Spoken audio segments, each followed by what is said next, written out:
Okay, there we go. Perfect. Before we even go back to the great conversation we were having, is that a Man on the Moon homage? Hell yeah, yeah, bro. You know what I mean? That's my favorite. I've My never favorite seen rapper that right one. there, Kid Cudi. I've never seen Yeah. that one. Oh. Yeah, this is one of the hip hop variants. It's just fucking fire. Yeah. Yeah, and then this book is really dope because I'm a huge wrestling fan, and CM Punk wrote the Drax #1, Oh, and okay. they had this hip hop variant. I mean, not saying that the run was good. CM Punk is not a good writer, but he was he was a good wrestler. Have you met But him? Have you met him before? man, no. But who I met was pretty funny when I was working at the mall. I ran into Matt Hardy, which was pretty funny. Yeah, he's a good dude. I saw that. One time the times when I was wrestling and I was getting tryouts with the WWE, Yeah, nice. Punk was working with the WWE at the time, and Uh-huh. people were always like kind of saying, "Oh, be careful around Phil. He could be a bit of an asshole." He has that saying, and I'm kind of an asshole too at times. I come off as at times. So me and him actually, we were good when we chatted in the back. So you kind of get mixed things about him. I think he seems like a cool ass dude. Like I said, I just think that he gets a bad rep, bruh. You know what I'm saying? I mean, he is who he is. He's kind of to himself, He doesn't go out of his way to make friends, but it's their own, man. I didn't have any problems with him, but he is like, exactly. a nerd. He is like a nerd though. Like he's into that shit. Oh yeah, huge. That's what I said that's why he started writing for Marvel. Mm-hmm. But check this shit out, bro. Look at this shit. Hold on. So when you say you started collecting during the COVID era, this book came out. Marvel was releasing books, during the COVID era, that had only these variants that said on sale on Wednesday. I don't know if you remember what the fiasco with that was, but no, it was actually pretty cool. I've never actually seen those. I've never actually seen those. Yeah, these have a really good story right here. It's not like I said, it's not like a $100,000 book or anything, but it's just like, during that time during the pandemic, and when DC switched over to their own, publishing company, because everybody used to just do Diamond. Yeah, and then it went. And then DC was like, DC was like, I'm gonna do my own shit. Fuck it. And I was like, I fuck with that. Because, you know what I'm saying? Like, I'm a DC guy anyway. So, I ate that shit up. I was like, hell yeah, bro. Like, you know what I mean? Like, back to, just do your own shit. Aside from, like, ASM 50, like, that I have in my collection, like, I'm all about DC. Like, older DC stuff is, I think, mostly what I'm aiming for now to actually collect. So the stuff that I am mostly trying to sell and get rid of is with the intention of grabbing some older DC stuff. But, is that Drax? Let me ask you, is that Drax, a Man on the Moon homage? Is that like an expensive book? Like if I get it on the secondary market, is that pricey? You talking about the hip hop variant? Yeah. No, you should be good, bro. Yeah. They're not too expensive. I mean, I don't know the market right now, but it's not really like sought after right now. You know what I mean? Well, so that's why I love it. I'm a Cudi nerd, so I got all. Dude, you and me both, bro. Yeah.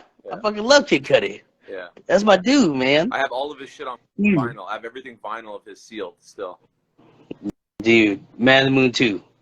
You know what I mean? Goated. Well, every goddamn Man on the Moon is goated. Yeah, 1 to 3. I think that's probably my favorite music trilogy of all time. Dude, you know what I mean? You get no better. It ain't get no better than Cudi. Can't get no better. No, hell no, man. I still to this day I get high as hell listening to Kid Cudi when the recon book. It is very relaxing to vibe out to, no doubt. Absolutely. Yeah, I grew up into that shit, man, for real. And then, like, when we were touching on, like, I'm a huge DC fan, and all I have a lot of is Marvel keys to sell and shit, bro. Like, look at this shit. Look at this shit.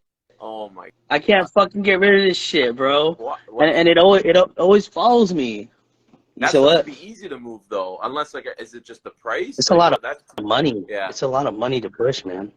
You know what I mean? Because especially everybody, they want to get 9.0, plus. You know what I mean? The greatest CGC, and I don't do CGC. Yeah. I sell everything raw. You know what I'm saying? Okay, but let me ask you then: are your price points on books like that equivalent to what it would be to pay for it in a slab? No, fuck no. It definitely got to be below that for sure. Yeah, Absolutely. you can't sell a raw copybook that you think is a 9.6, and you're like, well, it's a 9.6, but it's raw, man. Yeah, So you know what I exactly. mean? You can't pay that price. That's No, I not how that works. agree. Absolutely. I think that's why sometimes people can't move books. Like lately, the shows I've Yeah. been going to, man, no, I don't see anybody walking out with a slab. Like I said this before. I can't remember who I was talking to. Dude had an Ultimate Fallout 9.6 for 2 Gs.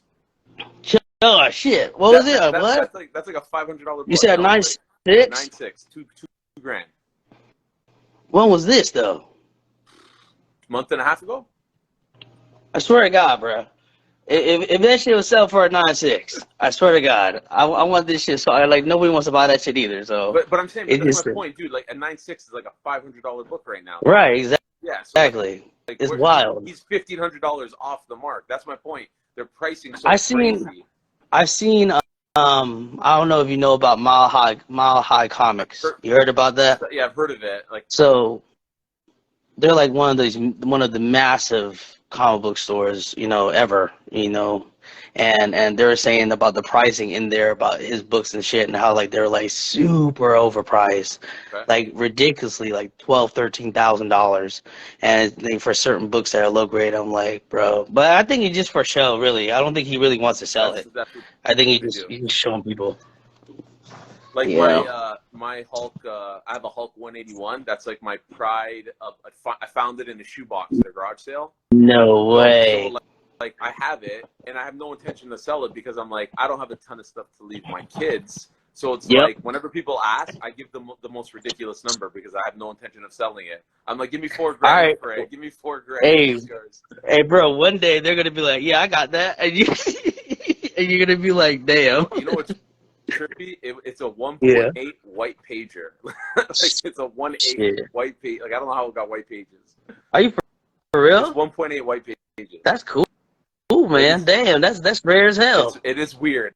I You gotta say, I was trying to look looked it up. through it and it was white pages Hmm? too, huh?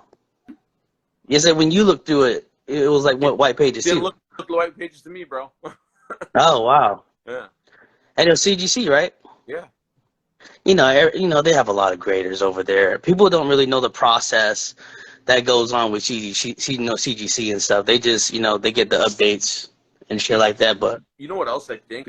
And I could be totally off, but I feel like when you have an older book like that, so the one presser and cleaner that I do use to submit things, he's pretty reputable. He's very actually reputable in like where I'm from.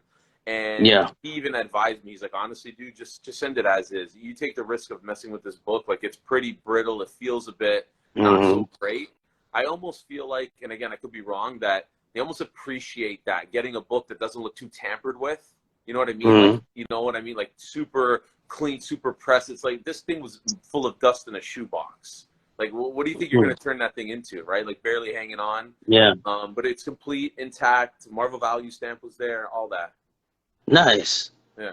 I mean, like I said, when whatever it means to you, it's not even in No. price. You know what I'm saying? Yeah. Because it means even way more It's a than just the story. number. You know what I mean? That thing's Yeah, on the bottom of a exactly. shoebox, bro. That's Bottom of crazy. a shoebox. That's a great story, honestly. Exactly. That's a great damn story to tell people. I like hear that shit like that all the time. Yeah. Like people find a huge collection in like a burnt attic or something, and like you know what I mean. Dude just said You know how I go. he said I guess he found an ASM the same way. This dude right here. Like my Yeah, that's what SM300.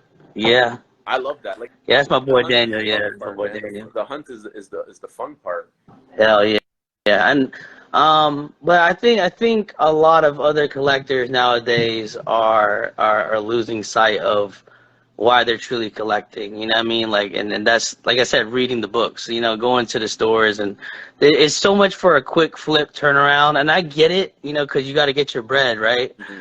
But it's like, we collect to read too. You know what I mean? We forget to do that shit. But So I also think, and I said this too, when I was talking, I mentioned it on one of the pressable defects chat. It's like, I think that term comes more true. from like how you handle yourself, like your business ethics, like your business practices. Yeah. So I think if you do think, like even today, like I have a stack, well, I had a stack of the Spider-Man book. I'm selling them at cover, like, and you cover the shipping. You know what I'm saying? It's like, Yeah. I don't need, I've already covered my cost on them. I don't need to make anything extra, right? Yeah. It's like got to be realistic with things and fair, and just follow the market. If the market warrants $30 for that book tomorrow, okay, I probably would still keep the price the same, but maybe I can bump it up another $5. You know what I mean? But why? You know what I mean? I think that's more so how people conduct themselves with selling books is what gives that term like kind of a dirty connotation to it. Mm-hmm. Just go. Yeah, I think on that one. Yeah, exactly. Yeah, you gotta be fair. That's when it comes down to the market. Just be fair. But like I said, everybody's not built the same, bro. Yeah. You know how it is. Yeah. You know what I mean? Everybody's not cut from the same cloth, and you know what I mean. Like I said, to each his own. You know what I mean? Like that's not gonna fuck up my game. You know what I mean? Like I'm still gonna make sure that everybody's and cool. You got some bangers. You got some bangers from the few things I've seen in your collection. I don't have anything that pretty. Although I did find something pretty cool. So I went to go. So one of my buddies wanted. He's getting out of comics and he's transitioning more to toys. Nice. And he bought one of the Spider-Man books off of me, and he wanted another one, but he didn't want to spend any more money. So he's like, take any book out of my box. So I'll show you what I grabbed for that book. It's pretty. Let me see that. It's pretty high grade. If I have it with me, I think it's high grade. It's valued, like the high grade of it is almost, I think, $100 US. But ooh, very nice. Very nice. Yeah. That's just clean too, bro. Yeah. From right here, from what I'm looking at. Yeah. Like, yeah, that's nice, like bro. A $50 book in reality, but still, like, I'm like, yeah, no like problem. It. Yeah, that cover's fire too. I like that Quicksilver. Yeah. You know what I mean? That's just nice. It's a first appearance too. Yeah. So I'm like, yeah, I'll take this. He told me grab anything. So I'm like, okay. I'm like, you sure? I said, I'm like, are you sure? He's like, yeah. I'm like, okay. And then I hooked him up with some other stuff. I had some toys that I got for cheap that I basically gave to him for cost, just because I felt like I got the better end of that deal. Yeah. So I'm like, take this at my cost, so I don't feel like an asshole when I leave here. Because like, if you got a $5, $10 book for a potential $50, $60 book. Yeah. But that's the funny end of part of it too. When you hit up comic stores and you go into their dollar bins and you find a lot of gold in there for $1, and they don't even know. See, unfortunately, not as much here, like in Canada. Like